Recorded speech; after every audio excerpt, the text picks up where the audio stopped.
આજે સવારમાં હું પણ મમ્મી હારે 6 વાગ્યામાં ઉઠી ગઈ.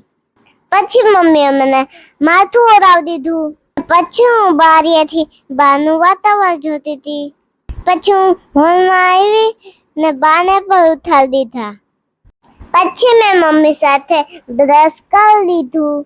હું તો બ્રશ કરતી કરતી આંબામાં કેરી લટકાતી હતી ને એ હું જોતી હતી. હવે હું બહાર કારેલા તોડવા આવી ગઈ.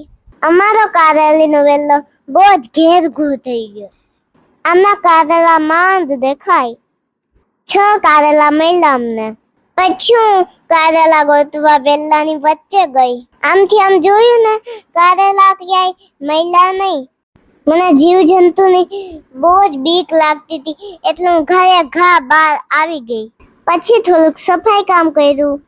પછી ખાધી કેરી ને આ જો મારા છોડમાં પીલું ફૂલ આવ્યું છે.